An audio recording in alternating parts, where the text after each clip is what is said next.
कितनी चीजें कह दी सूत्र में गोस्वामी तुलसीदास जी ने। पहले तो ब्रह्म निरूपण, यानी उनके अंदर उपनिषद जैसा ज्ञान होगा, ब्रह्म के तत्व की सही सही समझ होगी।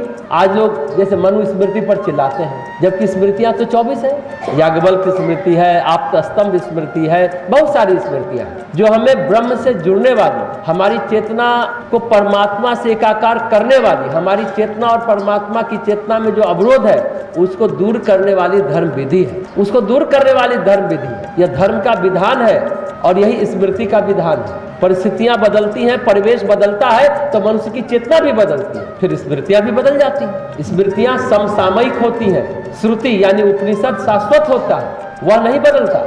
उपनिषद जैसे कल था वो आज है और फिर कल रहेगा, लेकिन स्मृतियां समसामयिक होती हैं। उपनिषद ब्रह्म निरूपण के अनुकूल होनी चाहिए, जो इंसान को इंसान से बांटे। तुम हिंदू हो, मुसलमान हो, तुम सिख हो, तुम ईसाई हो, तुम भंगी हो, तुम शूद्र हो, तुम ब्राह्मण हो, तुम वैश्य हो, ये धर्म विधि नहीं है, ये स्मृतियां नहीं है। परम पूज्य गुरुदेव ने बहुत अच्छी बात कही, किसी भी इंसान की प्राथमिक योग्यता है कि वह ईश्वर हो सकता है। ध्यान देंगे, किसी भी इंसान की प्राथमिक योग्यता है कि वह ईश्वर हो सकता है। सभी में ईश्वर होने की संभावना है, सभी में। सतयुग यानी कृतयुग, कृतयुग बोलते हैं ना सतयुग को, वहां मनुष्य में भेद नहीं है। गोस्वामी जी कहते हैं सतयुग में एक ही वर्ण था, वह था ब्राह्मण, इसलिए हिंदुस्तान को ब्रह्मवर्त कहा जाता। ब्राह्मण ब्राह्मण, ब्राह्मण क्षत्रिय, ब्राह्मण वैश्य, ब्राह्मण शूद्र कहलाते थे। पुरुष लकड़ी काटता है, महिला चक्की पीसती है, वह शूद्र है नहीं, इससे कोई फर्क नहीं पड़ता, क्योंकि उसके अंदर ब्रह्म तेज है। गाड़ी हाँकने वाले के अंदर भी ब्रह्म तेज है। सत्यकाम जावाल का नाम आपने सुना हो, उसके पिता का पता नहीं था, माँ दासी थी, जवाला दासी थी उसकी माँ। उसने स्पष्ट कहा, दासी का धर्म निभाने में मैंने बहुत लोगों की सेवा की, तुम किससे पैदा हुए मुझे पता नहीं है।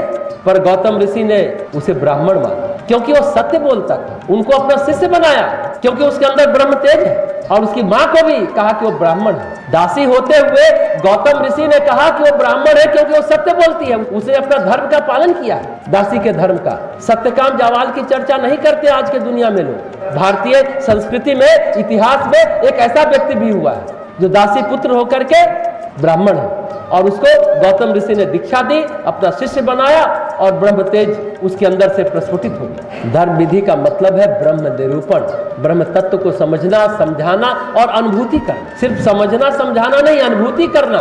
वर्ण ही तत्व विभाग गोस्वामी जब कहते हैं धर्म विधि जब ब्रह्म निरूपण के अनुकूल होती है तब हमें तत्व समझ में आता। अगर ऋषि होगा तो इतने में संतुष्ट नहीं हो जाएगा, सिर्फ व्याख्या विवेचना से वह संतुष्ट नहीं हो जाएगा कि ब्रह्म सूत्र की व्याख्या कर दी तो शंकराचार्य संतुष्ट हो गए।